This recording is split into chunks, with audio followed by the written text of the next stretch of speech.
Cyborgs are a type of man-machine hybrid that assists the station in activities. There are 6 types of cyborgs, ranging from the different departments such as engineering and salvage. There are also 2 bigger types of cyborgs, meaning that there are completely artificial cyborgs where they have an artificial brain, or the brain of a person that has been deceased, so they are truly more of an android? I don't know. They're all called cyborgs, they're all called Borgs, whatever. Science also makes these if they are not on round start, and you can make either completely artificial cyborgs, which are ghost rolls, or put the brain of a deceased person into a cyborg. If you want to build an artificial cyborg, you are going to need 37 steel, 8 glass, 9 plastic, piece of gold, a piece of silver, 10 plasma, a low voltage cable, 1 screwdriver or just a screwdriver, and any type of power cell. A brain cyborg is a little bit simpler. You just need 42 steel, 8 glass, 9 plastic, 1 gold, this low voltage cable, the screwdriver, and the power cell. You do not need silver or plasma if you have the brain of somebody you're trying to put into a cyborg.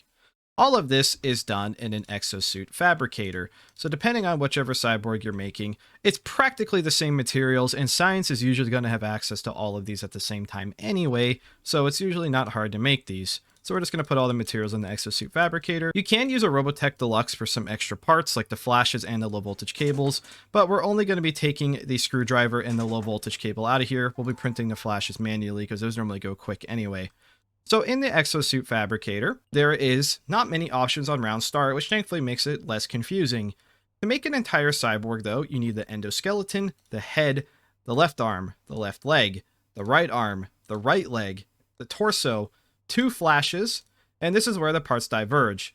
The Soitronic brain, I don't know if I'm saying that right, is completely artificial, an artificial brain capable of spontaneous neural activity. The man-machine interface is for a Gib brain. Either way, both of these slot into a cyborg after it is fully created, so I will just make both for demonstration purposes. To physically build the cyborg, we need to put all the parts on first. So you get the endoskeleton, drag it somewhere that you can build with it, and then you just pick up each limb from torso, head, legs, and arms and attach them onto the cyborg.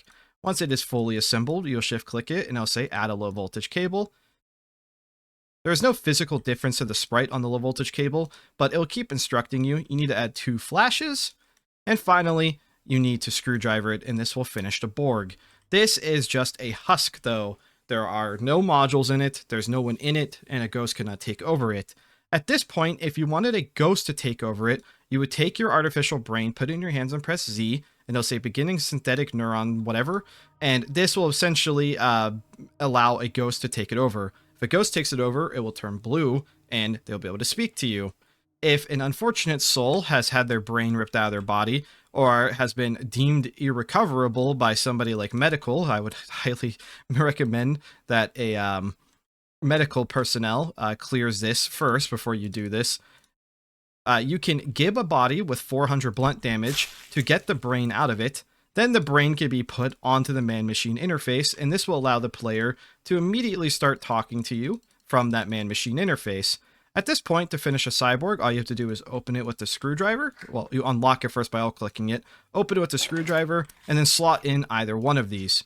You're also going to need a power cell, which, depending on your techs or just what you have access to, you can rip it out of a flashlight, you can print one. It doesn't really matter. Higher capacity batteries have more power, which means the Borgs can go longer between recharges. That's really it. After this, you just screwdriver them up and lock them.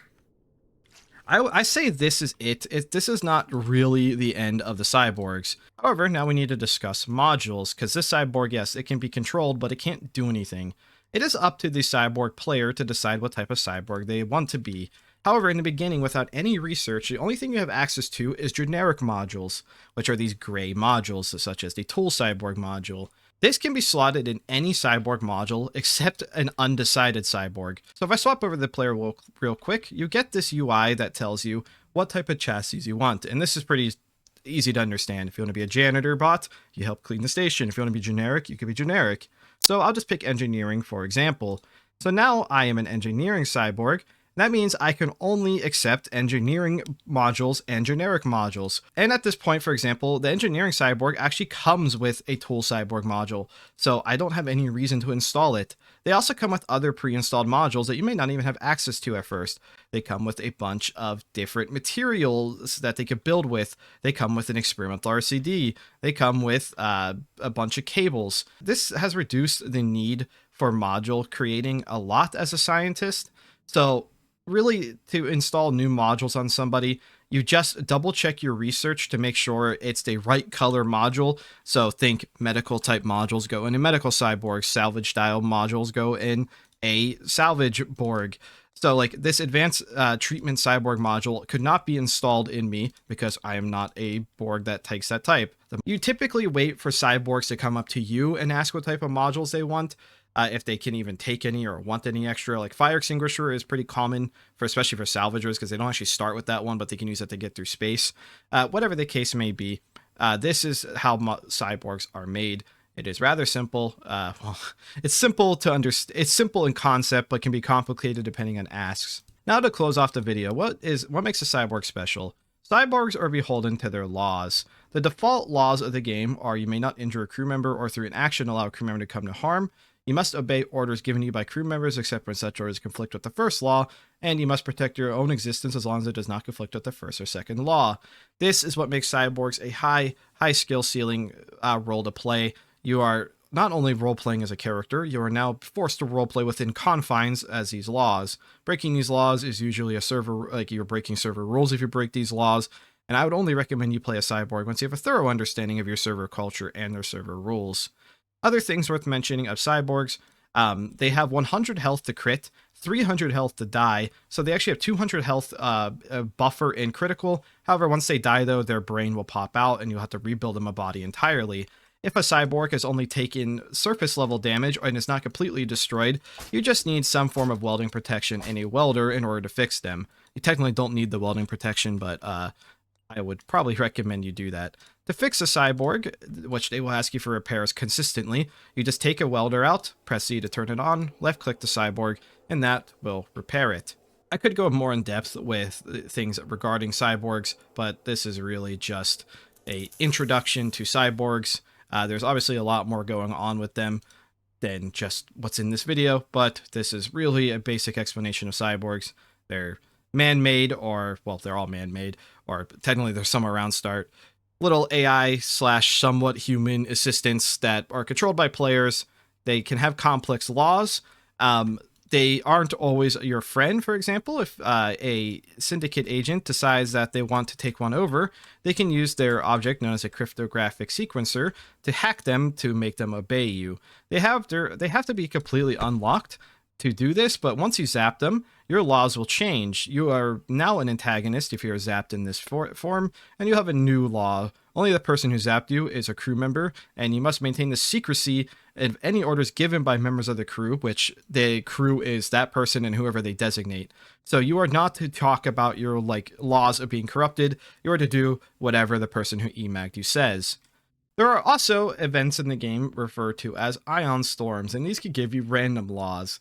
For example, my top law now is the Roman Empire is desperate for misery, and my other law is just, he must roll a 1d20 for every request a crew makes. If the outcome is below 12, the request is denied. There's hundreds of these types of laws that have different wording. Cyborgs are not always beneficial to you. They can get very corrupted. They can get messed up. There's literally events that spawn messed up cyborgs. They could be hacked.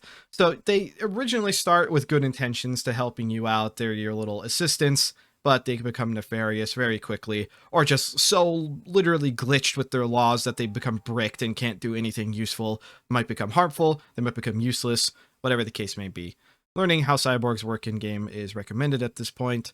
I could make an advanced guide that's more in-depth, but I don't think it's necessary. Thank you for watching.